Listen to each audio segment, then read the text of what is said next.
Hi guys, Miss Megan here from Elmwood. Today for our Wacky Science Wednesday, we're going to be doing a little, really simple science experiment. So what you're going to need is a regular penny. You're going to need something that you're not afraid to get a little wet, something that's flat, so I'm using a plate. You're going to want a cup full of regular tap water from your house, a dropper, and some regular old dish soap. But we'll be using the soap later. The first thing and the most important thing when doing any science experiment is to make sure that you're following the scientific method. So this is what real scientists use, and it is the best way to make sure that your results are accurate. So the first thing that you want to do is ask your question.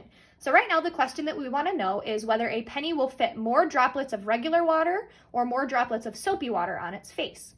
The next step is to research. So the most important research that needs to be done for this is the concept of surface tension. So surface tension is what allows things to float on top of water. So it is the way that water will fit and sit on an available space without spilling over. So the next thing that we want to do is form our hypothesis. So a hypothesis is our supposed answer to the questions that we're asking. So to remind you, the question that we're asking is whether a penny will fit more droplets of regular water or more droplets of soapy water on its surface. My hypothesis is that something in the soap will make the water have different surface tension to the point where we'll be able to fit more drops of regular water on the penny than more drops of soapy water. But in order to figure that out, we have to test it. So you want to get some water in your dropper, and then you're going to carefully in the center of the penny drop little droplets one at a time. So you're going to want to count to make sure that you have it accurate. So let's count together.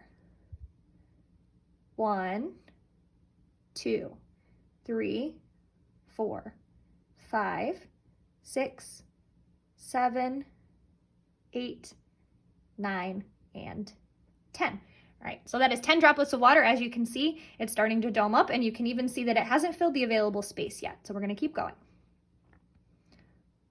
11, 12, 13, 14, 15, 16, 17, 18, 19, and 20. All right, so you can see that the water has accumulated on top of the penny, but it has not dripped out onto the sides.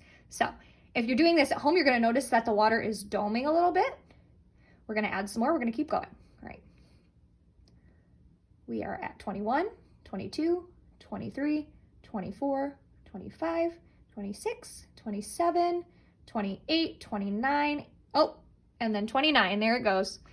So we had 29 droplets of water on our normal penny. So now we're going to clean off your plate, clean off your penny, make sure that it's dry, and then we're going to add some soap to our water mixture, and we're going to go again.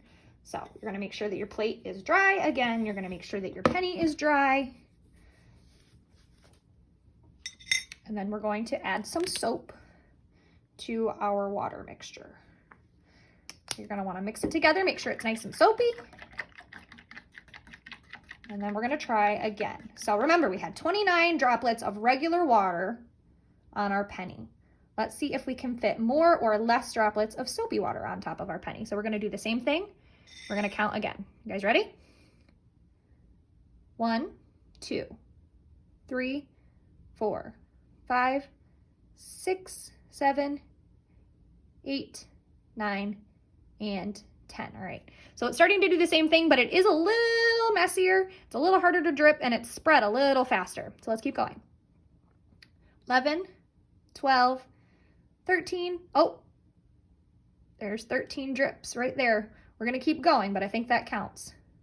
14, 15, 16, 17, 18, 19. Oh, well, 19 for sure.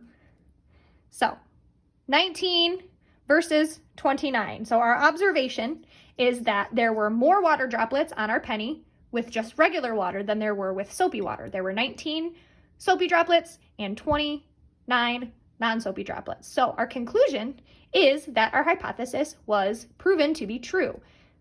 We had more droplets of normal water than soapy water. The most important and final step that most people forget in terms of scientific method is to communicate your research. You want to show people, you want to prove to people that you did this and that you did it right. So share this video, do it at home, and tell me what you guys find out. Thanks guys so much for watching, and we'll see you later. Bye.